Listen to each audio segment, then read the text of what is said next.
Hello students, today we will discuss force on curved surface. Before that we already discussed what is the force on vertical body which are immersed in a water. So that please see here,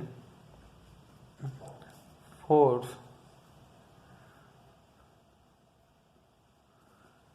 on curved surface. Okay, actually में यहाँ पे होता क्या है, let suppose आपके पास में कोई पॉन्ड है या फिर कोई आपने सपोज दैट आपने किसी टैंक में आपने क्या कर लिया, वाटर फिल कर लिया, ठीक है। तो उस टैंक में मैंने एक कर्व सरफेस, ठीक है, मैंने क्या कर दिया, उसमें सबमर्ज कर दिया, ठीक है, मतलब मैंने उसमें उसको डुबो दिया है। तो सरफेस क्या है, कर्व है। तो उस कर्व सरफेस पे मेरे को देखना है कितना फोर्स लग रहा है, कितना प्रेशर लग रहा है, ठीक है, वो बेसिकली मेरे को कैलकुलेट करना है। According to Pascal law we know that कि जो फोर्स होता है, जो प्रेशर होता है, वो आपके पास में परपेंडिकुलर टू द सरफेस लगता है हमेशा, ठीक है। तो पास्कल्स कह रहा है ये कि जो आपके पास में फोर्स होता है या प्रेशर होता है, जो हाइड्रोस्टैटिक फोर्स होता है, वो आपके पास में परपेंडिकुलर लगता है टू द सरफेस, ठीक है, और ऑल डायरेक्शन में सेम होता है, ठीक है। तो मैं एक ले रहा हूं यहाँ पे, देखिए मैं डैम का एग्जांपल ले रहा हूँ। सपोज आपके पास में कोई डैम है, डैम आपने देखा होगा, तो डैम की शेप मेरे पास में ये है, ये वाली शेप है डैम की, देखो सपोज दैट मेरे पास में डैम की शेप ये है, ठीक है। तो कर्व है यहाँ से, और फिर यहाँ से आगे जाके हॉरिजॉन्टल हो जाता है ऐसे। तो यहाँ पे आपके पास में वाटर है, ये वाटर फिल किया हुआ है मैंने, ठीक है, और ये टॉप है या surface of the water, water surface, इसको मैं लिख सकता हूँ वाटर सरफेस, ठीक है। तो यहाँ से सपोज दैट मैं कंसीडर कर लेता हूँ कि मैंने एक एलिमेंट ले लिया है डी ए, जिसका एरिया है मेरे पास में, एक एलिमेंट यहाँ कंसीडर कर लिया मैंने कर्व सरफेस पे, और इसका जो मेरे पास में एरिया होगा वो होगा D A. Okay, D A area का मैंने एक एलिमेंट लिया, इसको मैं लिख देता हूं यहाँ पे elemental area D A, elemental area. Okay, अब मैंने क्या कहा अभी आपको, मैंने बोला है आपको कि जो हाइड्रोस्टेटिक, मतलब जो आपके पास में वाटर है, वाटर फिल हो रखा है आपके पास में डैम में, इसके पीछे जो वाटर है, ये वाला वाटर, ये इस पे क्या करेगा, एक फोर्स लगाएगा, और फोर्स क्या होगा, परपेंडिकुलर टू द सरफेस। तो ये कर्व है, तो परपेंडिकुलर इसके यहाँ पे आ जाएगा, देखिएगा ये हो गया मेरे पास में डी एफ, क्योंकि स्मॉल एरिया पे लग रहा है तो डी एफ, ठीक है। तो लेट्स सपोज इसके एलिमेंट की यहां से डिस्टेंस मेरे पास में कितनी है, एच, एच डिस्टेंस पे है ये एलिमेंट मेरे पास में। अब मेरे को क्या करना है, देखिए मैं एक टेंजेंट ड्रॉ करता हूं यहाँ पे, मैंने एक टेंजेंट ड्रॉ किया, ये टेंजेंट ड्रॉ किया, ये टेंजेंट मेरे पास में थीटा एंगल बना रहा है, ठीक है, थीटा एंगल बना रहा है टू द हॉरिजॉन्टल। अब फोर्स को कैलकुलेट करने के लिए मेरे को बेसिकली ये फोर्स निकालना है। तो इस फोर्स को कैलकुलेट करने के लिए मेरे को क्या करना है, मैंने इस फोर्स को टू कंपोनेंट में क्या कर लिया, रिजोल्व कर लिया। देखिए यहाँ पे first component, this is the second component, ये मेरे पास में हो जाएगा डी एफ एक्स, क्योंकि एक्स डायरेक्शन में लग रहा है तो डी एफ एक्स, और ये हो जाएगा मेरे पास में डी एफ वाई, क्योंकि ये वर्टिकल डायरेक्शन में लग रहा है, ठीक है। तो डी एफ एक्स और डी एफ वाई में मैंने इसको डी एफ को रिजोल्व कर लिया है, इस डी एफ को, ठीक है। तो यहां से मैं क्या इजिली यहां से मैं डी एफ की वैल्यू कैलकुलेट कर सकता हूं, ठीक है। तो अब एक्चुअली में मेरे को फोर्स निकालना है इस पे, इस वाले एरिया पे। तो ये जो एलिमेंट मैंने, जो एलिमेंटल एरिया मैंने लिया है यहाँ पे, ये कंसीडर इसलिए किया गया कि अगर मैं स्मॉल पे निकाल लूंगा, तो अगर मैं उसका इंटीग्रेशन कर दूं, सपोज मेरे पास में ये एरिया है, अब मैं इस एरिया का इंटीग्रेशन कर दूं तो मेरे पास में टोटल एरिया आ जाएगा, नहीं आ जाएगा ये वाला, ठीक है। इंटीग्रेशन का मतलब क्या होता है, इंटीग्रेशन का मीनिंग होता है मतलब इकट्ठा करना चीजों को, ठीक है, एक साथ लेके आना, ओके। तो अगर मैं प्रेशर देखूं, सपोज मैं इसको नेम दे देता हूँ, ए पॉइंट है, ये पॉइंट आपके पास में बी है, ठीक है। अब अगर मैं प्रेशर निकालूं एट डेप्थ एच, इस एच डेप्थ पे अगर मैं प्रेशर निकालूं पी, तो क्या होगा मेरे पास में प्रेशर। देखो मैं ऑलरेडी आपको बता चुका हूं, अगर आपको कहीं प्रेशर निकालना हो पी तो क्या होता है, रो जी एच होता है, ठीक है। तो प्रेशर एट डेप्थ एच कितना होगा pressure, p equal to rho g h. यहां पे प्रेशर निकाला मैंने, रो जी एच डिस्टेंस हो गई है फ्रॉम द वाटर सरफेस, ठीक है। अब नॉर्मल अगर मैं देखूं फोर्स, देखूं normal force on the element area, देखिए जो एरिया है इस पे, अगर इस पे मैं फोर्स निकालूं तो फोर्स क्या होगा, देखिए नॉर्मल फोर्स ऑन एलिमेंट, तो कितना है, कितना फोर्स लग रहा है, डीएफ। तो डीएफ इजिकल टू क्या होता है, पी इंटू में डी ए। देखो पी इजिकल टू क्या होता है, फोर्स इजिकल टू मेरे पास में होता है, देखो फोर्स का मैं आपको प्रेशर का फॉर्मूला क्या होता है, फोर्स अपॉन में एरिया, ओके। तो यहां से मैंने क्या निकाल लिया, d f is equal to p into में एरिया। तो पी क्या है, प्रेशर है, डी क्या है। अब यहां से फोर्स निकाल लीजिए तो क्या हो जाएगा हमारे पास में, पी इंटू ए। अभी स्मॉल एलिमेंट के लिए निकाल रहा हूँ, keep in the mind, okay. मैंने टोटल नहीं निकाला है अभी, मैं स्मॉल एरिया के लिए निकाल रहा हूँ। अब देखिए ये जो एरिया है मेरे पास में, एलिमेंटल एरिया, ये मेरे पास में क्या आ रहा है, कर्व सरफेस पे है, ठीक है, इंक्लाइन है ये एंगल, किसी एंगल पे। अब इसको मैं देखिए यहाँ पे ड्रॉ करता हूँ, इसको मैं सेपरेट लेके आ रहा हूँ, देखिए कोई कुछ इस तरीके से है, ऐसे है ना, इस तरीके से। तो डी ए, ठीक है, इस तरीके से ये, तो डी हो जाएगा। अब इसको भी मैं रिजोल्व कर देता हूँ टू कंपोनेंट्स में। फर्स्ट वाला ये हो जाएगा, ये कौन सा है, ये हो जाएगा मेरे पास में हॉरिजॉन्टल, ठीक है, और ये हो जाएगा मेरे पास में वर्टिकल। तो दो कंपोनेंट में मैंने इसको क्या कर लिया, रिजोल्व कर लिया। तो जो मेरे पास में डी एफ एक्स लग रहा है, तो डी एफ एक्स की डायरेक्शन क्या है, ये वाली है, तो डी एफ एक्स। और डी एफ वाई की डायरेक्शन क्या है, ये वाली है, तो डी एफ वाई, ठीक है। अब मेरे को इजी रहेगा कैलकुलेशन करने में, ठीक है, इसलिए मैंने इसको क्या कर लिया, रिजोल्व कर लिया। अब यहाँ पे देखिए ये इसके क्या लग रहा है, परपेंडिकुलर लग रहा है, ये इसके नॉर्मल लग रहा है, ठीक है। तो यहां से मैं इजीली क्या कर लूंगा, इसको कैलकुलेट कर लूंगा फोर्स को। तो ये मेरे पास में क्या आ जाएगा, डी है, डी ए है, तो उसका ओरिजेंटल कंपोनेंट क्या होगा, डी ए कोस थीटा, और vertical D A sine theta, ठीक है। तो ये आपके पास में आपका एलिमेंटल एरिया आ जाएगा। एलिमेंट को मैंने क्या किया, यहाँ पे टू कंपोनेंट्स में क्या कर दिया, यहाँ पे रिजोल्व कर दिया है। अब मेरे को निकालना है, अगर मैं निकालूं डी एफ एक्स, देखिएगा अगर मैं डी एफ एक्स निकालूं तो क्या आएगा मेरे पास में, डी एफ एक्स जो मेरे पास में यहाँ पे लगा है, तो d f x is equal to मेरे पास हो जाएगा, एफ इजकल टू होता है पी इंटू में ए। तो एरिया क्या है यहाँ पे, ये वाला एरिया नॉर्मल लग रहा है ना, तो ये एरिया जाएगा, तो पी इंटू में डी ए साइन थीटा।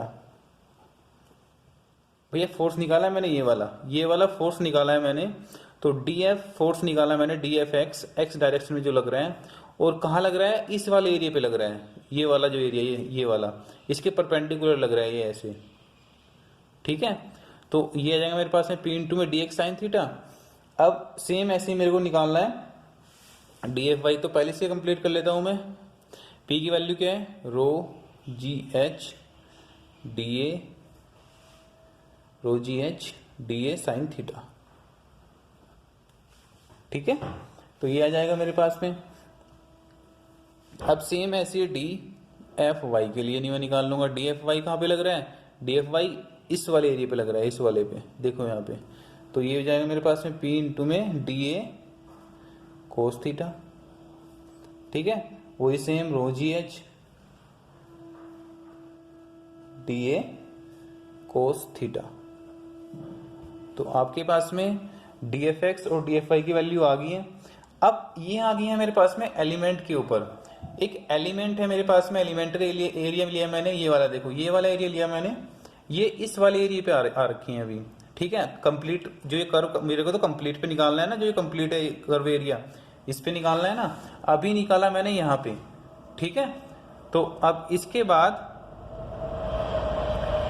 क्या होगा देखिएगा, rho g h d A sine theta मैंने निकाला यहाँ पे दोनों पे, एफ एक्स और एफ आई की वैल्यू, एफ वाई की वैल्यू। अब मेरे को निकालना है टोटल फोर्स। तो अगर मैं डी एफ एक्स का और डी एफ वाई का इंटीग्रेशन कर दूं तो क्या आएगा मेरे पास में, देखो मैं इंटीग्रेशन कर रहा हूं, अगर मैं डी एफ एक्स का, ये डी एफ एक्स है सपोज, इसका मैं इंटीग्रेशन कर दूं इस फोर्स का, तो अभी तो मैंने निकाला था किस पे, इस एलिमेंट पे, और जब मैं इंटीग्रेशन करूंगा तो इस पे पूरे पे निकल जाएगा, मतलब इस साइड कितना फोर्स लगेगा, ठीक है। तो वो देखिएगा आप, तो integration of d f x equal to मेरे पास क्या आएगा, तो डी एफ एक्स मैं क्या लिख सकता हूं इसको, force on the curve, force on the curve surface, ठीक है, force on the curve surface along x direction, as I told you, x direction में होगा ना, ठीक है। और अगर इंटीग्रेशन में करूं d F y equal to क्या हो जाएगा, force on the curve surface along y direction, तो force on the curve surface along y direction, along y direction, ठीक है। तो बेटा ये मैंने टोटल फोर्स निकाल लिया है, मैं इंटीग्रेशन कर रहा हूं, तो यहाँ पे अगर मैंने डी एफ एक्स का मैंने इंटीग्रेशन किया, इस वाले का मैंने इंटीग्रेशन किया, तो भैया टोटल फोर्स यहाँ पे आ जाएगा ऐसे, ठीक है। अब अगर मैंने इंटीग्रेशन एफ वाई का किया तो टोटल फोर्स मेरे पास में वर्टिकल में आ जाएगा, ठीक है। तो मेरे को टोटली निकालना है। अब मैं वैल्यू यहाँ पे पुट कर दूंगा, तो यहाँ पे देखो अगर मैंने इंटीग्रेशन किया इसका, तो इंटीग्रेशन कर रहा हूं मैं डी एफ एक्स का, तो डी यहां से हट जाएगा, डी यहां से क्या हो जाएगा, हट जाएगा इंटीग्रेशन, तो क्या आ जाएगा यहाँ पे एफ एक्स, तो एफ एक्स इक्वल टू क्या होगा मेरे पास में, इंटीग्रेशन ऑफ, उसकी वैल्यू पुट कर रहा हूं मैं यहाँ पे, तो यहाँ पे मेरे पास आएगा एफ, एक मिनट, एफ रो जी एच, एफ रो जी एच, रो जी एच हो गया, और यहाँ पे एक्स में क्या था, डी ए साइन थीटा, ठीक है। तो force due to pressure on the projected area on vertical plane, ये हो जाएगा मेरे पास में, ठीक है। तो force due to pressure on the projected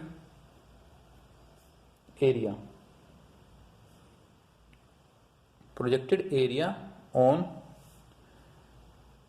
vertical plane, इसका मतलब क्या हुआ देखिए, एफ एक्स मतलब फोर्स है, एफ एक्स फोर्स लग रहा है, और ये वर्टिकल, देखिए यहाँ पे ऐसे था ना वो वर्टिकल, तो एफ एक्स ऐसे लग रहा है, ठीक है। तो वही मैं कह रहा हूं, force due to pressure on the projected area on vertical plane. अब प्रोजेक्टेड एरिया का मतलब क्या है, प्रोजेक्टेड एरिया में क्या कह रहा हूं, प्रोजेक्टेड एरिया का मतलब है बेटा, देखिए यहाँ पे इस साइड से फोर्स लग रहा है ऐसे, तो अगर मैं इसको ऐसे इसका व्यू देखूंगा इस साइड से, देखो यहां से अगर मैं इस साइड से देखूंगा तो मेरे पास में कुछ इस टाइप का एरिया मिलेगा मेरे को वर्टिकल साइड में ऐसे, ठीक है। तो ये वाला एरिया मिलेगा यहाँ पे, ये वर्टिकल ऐसे, इसका प्रोजेक्शन अगर मैं देखूंगा इस एरिया का, अगर इस एफ एक्स को मैं देखूं कहाँ पे लग रहा है, तो इसका प्रोजेक्शन अगर मैं देखूं तो ये वर्टिकल मिलेगा मेरे को ऐसे, ठीक है। तो ये हो जाएगा मेरे पास में। उसके बाद सेम एफ वाई की वैल्यू क्या है मेरे पास में, f y is equal to rho g h d a cos theta और इसका इंटीग्रेशन, ठीक है। तो यहां तक आई होप कि समझ में आ गया होगा। तो अगर मैं एफ एक्स निकालूं, वी नो दैट कि टोटल प्रेशर जो होता है एफ एक्स इक्वल टू क्या होता है, प्रेशर इनटू में प्रोजेक्टेड एरिया, ये टोटल फोर्स हो जाएगा। तो रो जी एच इंटू में ए, ठीक है। तो ये कहां से आ गया, रो जी एच बार इंटू ए, ये मैं बता रहा हूं। देखिए एक बार, देखिए बेटा, मैं इधर से देख रहा हूं, इधर से तो एफ एक्स लग रहा है इस साइड, तो ये जब आप इसका प्रोजेक्टेड एरिया देखोगे ना तो आपको ऐसा दिखाई देगा कुछ, ठीक है। तो यहां पे फोर्स लग रहा है। एच बार क्या है, अब इसका सेंट्रोइड पे एक्ट करेगा ये फोर्स, जो एफ एक्स होगा इसका इसके सेंट्रोइड पे क्या करेगा, एक्ट करेगा। तो एच बार क्या है मेरे पास में, सेंट्रोइड। लेट्स सपोज ये रेक्टेंगल है, ये मेरे पास में 6 है, तो कहां पे एक्ट करेगा, 3 पे, ठीक है। तो ये एग्जांपल के लिए था ओनली, तो 3 पे एक्ट करेगा, ठीक है। एरिया हो जाएगा आपके पास में, तो ये आ गया आपके पास में टोटल फोर्स। अब एफ वाई क्या है मेरे पास में, एफ वाई क्या है, एफ वाई है मेरे पास में weight of liquid supported by the surface. देखिए एफ वाई क्या कह रहा हूं मैं, एफ वाई में देखिए ऐसे था मेरे पास में, कैसे था, ऐसे देखिए, ऐसे था मेरे पास में एरिया, ये वाला, ये थोड़ा सा समझने की कोशिश करें इसको, इस टाइप में था वहां पे। तो मेरे पास में वाई डायरेक्शन क्या है, नीचे की साइड है, यहां से यहां तक की डिस्टेंस कितनी थी, एच, ठीक है। तो यहां पे मेरे पास में वो एरिया था, ठीक है, डीए। अब सपोज मैं यहाँ पे यूनिट विड्थ ले लूं, विड्थ यूनिट है यहाँ पे, ठीक है। तो इस यूनिट विड्थ में आपके पास में जितना भी यहाँ पे क्या होगा, वाटर होगा, वाटर का वेट होगा, सपोज ये होगा आपके पास में, वाटर का वेट ही आ गया ऊपर, ठीक है। तो ये एच है, तो V ऊपर से, भैया रोजी क्या होता है, रोजी वेट ही तो होता है ना, वेट ऑफ वाटर। तो रोजी ऊपर से आ रहा है यहाँ पे वेट, और एच अगर इसमें मैच कर दूं तो ये आपके पास में प्रेशर आ जाएगा। तो ये है आपके पास में एफ वाई की value, weight of liquid supported by the surface, मतलब इस सरफेस के द्वारा कितना आपके पास में वेट ऑफ लिक्विड सपोर्ट हो रखा है, ठीक है, कितना सपोर्ट किया हुआ है इसने, ठीक है। तो अगर मैं टोटल फोर्स निकालूं तो टोटल फोर्स इजकल टू मेरे पास में हो जाएगा F under root F X का स्क्वायर प्लस का एफ वाई का स्क्वायर, ओके। तो और डायरेक्शन अगर मैं निकालूं, डायरेक्शन ऑफ फोर्स क्या आ जाएगी मेरे पास में, theta, theta is equal to tan inverse f y upon में एफ एक्स। तो you can calculate like that, okay, thank you so much।